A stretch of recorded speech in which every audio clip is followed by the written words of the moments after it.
এত বড়? হ্যাঁ, এই যে এরকম ছোট্ট দেখতে, এরকম ভাবে এরকম। এটা ডগি ফার্ম উঠতে পারে? হ্যাঁ, উঠতে পারে। এখানেই তো ভয় পাচ্ছে। না না, এই যে এরকম ভাবে হাঁটে, এই যে পা গুলো ঘষে ঘষে। গুড। আরেকজন এখানে কাজ করে দিয়েছে। তত কষ্ট বাড়ে, প্রত্যাশার পরিমাণ যত কমিয়ে দেবে। মানে এই ধর আমার প্রত্যাশা ছিল তো যে ও আমাকে ঘুরতে নিয়ে যাবে বলেছে, তাহলে ঘুরতে নিয়ে যাবে, তার জন্য আমি রেডি হচ্ছিলাম। ওর একটা কথাতে সবটা ভেঙে যাচ্ছিল, তাহলে ও আমার দিন খারাপ করার কি ভাই? আমি নিজের দিন নিজেই ঠিক করে নেবো। ভাবে যে ওইটাতে আমার কাছে এইসব ভয় পাচ্ছি। তোমার যে লাবণরা, সেটা এই চোখগুলো দেখলে খুব এরম ভাবে লাগাবে। কে? ভামটা, ডগি ভামটা এরম ভাবে। ডগি ভাম? এটা দেখো, ডগি ভামটা কি? এই ডগি ভামটা, এই ডগি ভামটা, ওই দেখবে যে এরকম চোখের লাল। ডগি ভামটা কি? আরে ওই ভামটা দেখবে যে এরম ভাবে। ওটা অন্যরকম দেখতে। কেমন দেখতে হয় ডগি ভাম?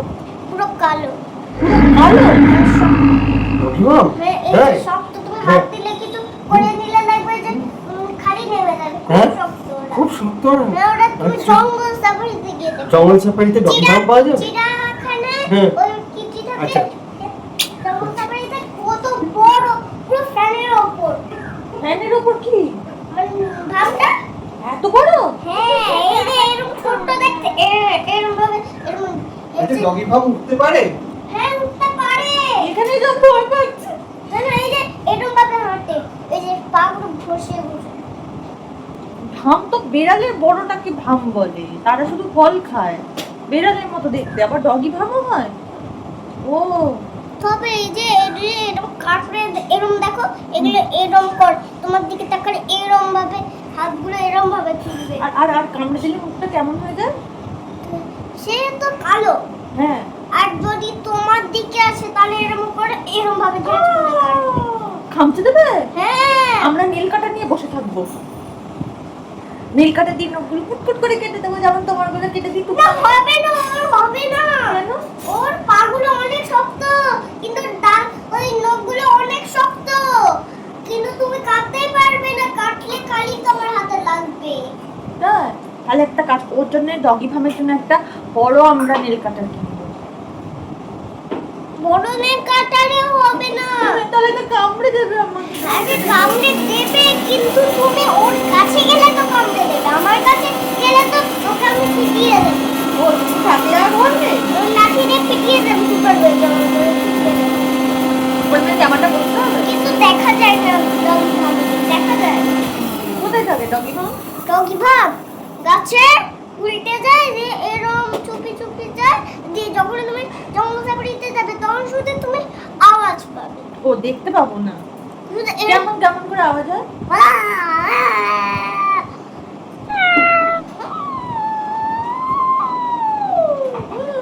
আর যদি তোমার দিকে তাকায় তাহলে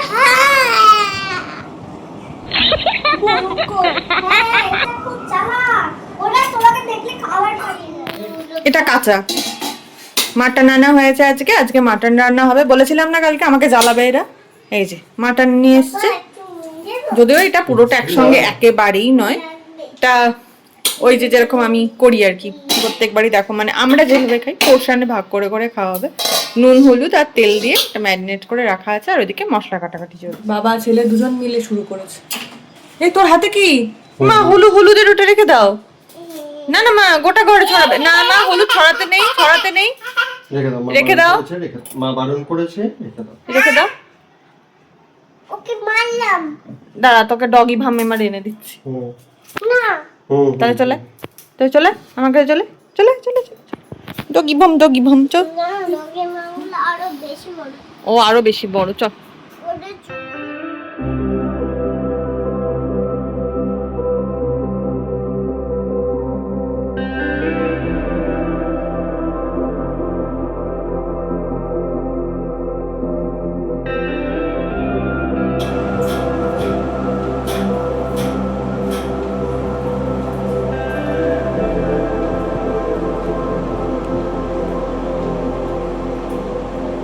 বেশি কি করছো এখন?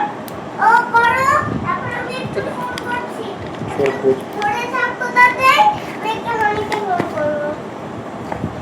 বলো। কার সাথে কথা বলছো?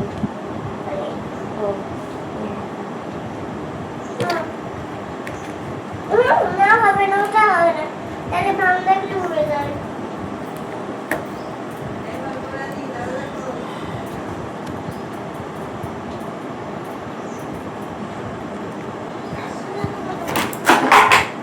গুড, আরেকজন এখানে কাজ করে দিয়েছে।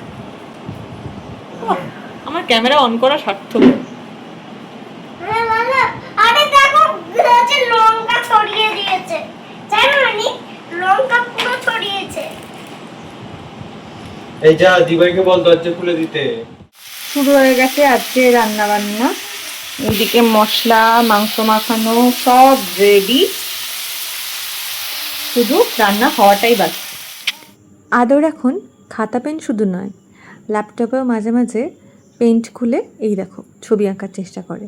হিজিবিজি করে ঠিকই, কিন্তু ও সিলেক্টগুলো কিন্তু ঠিকঠাক করে। কীভাবে সে বানবে, কীভাবে কালার ভরবে, কী করে ব্যাক স্পেসে যাবে, মোটামুটি সবটাই শিখে গেছে এবং ওর বেশ ইন্টারেস্টও আছে এতে দেখছি। আমি চাই ও ছোট থেকেই এসবগুলো সম্বন্ধে জানুক, যাতে বড় হয়ে হঠাৎ করে মাঝ সমুদ্রে না পড়ে।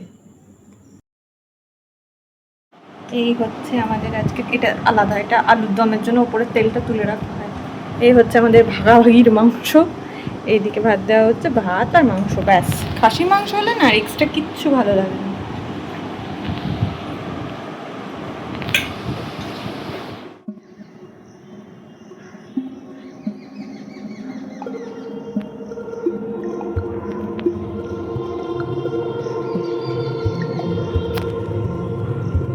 এত বেশি ইম্পর্টেন্স পেয়ে গেছি কি আর বলবো। অনুপম বললো বিকালবেলায় আজকে চলো সবাই মিলে একটু ঘুরতে যাও। বিকালে না কোনো কাজ নেই, রেডি হলাম, তারপর বললো এমা আমার কাজ আছে, আর সব চেঞ্জ করে বাড়ির পোশাক পরে নিলাম। এইরকম ইম্পর্টেন্স চলছে আমার জীবনে এখন। তারপর ভাবলাম যখন রেডি হলাম, খুলেও ফেলেছিলাম সব, মানে মুখ টুক ধুয়ে টুয়ে নিয়ে বেশ রাগ হচ্ছিল, তখন বললাম ধ্যাত তেরি, জীবনে যখন কাউকে এত ইম্পর্টেন্স দেবে না যে সে ছাড়া আমার জীবনে আর কিছু হবে না, তখনই তুমি সব থেকে বেশি কষ্ট পাবে। আর আমি ভাই কষ্ট পেতে ভালোবাসি না। সেটাকে বকল দাবা করলাম, বেরিয়ে পড়লাম।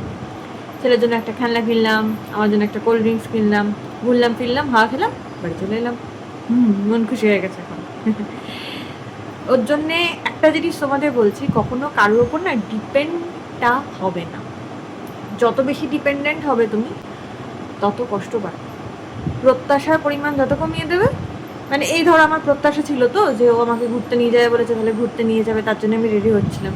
ওর একটা কথাতে সবটা ভেঙে যাচ্ছিল, তাহলে ও আমার দিন খারাপ করার কি ভাই। আমি নিজের দিন নিজেই ঠিক করে নেবো, তাই নিজের মতো নিজে ঠিক করে নিলাম। ছেলে এখন ওই যে খেলাটা পেঁচাচ্ছিল, একটা র্যাবিট ফোন আমারই দেখে পছন্দ হচ্ছিল, তো ওটা ওকে কিনে দিয়েছে। ওটা নিয়ে এখন নিচে গেছে, খেলছে ওদের সাথে। আমি একটুখানি লেখালেখি নিজের কাজ করছিলাম, তা ভাবলাম একটু তোমাদের সাথে কথা বলিনি। 9:45 প্রায় বেজেই গেছে। এরপর রাতের খাওয়া, তারপর ঘুমোনো, কাল আবার দেখা হচ্ছে। বুঝতেই পারছো আর মুডটা ভালো নেই। ভালো থেকো, ভালো রেখো, লাভ ইউ অল।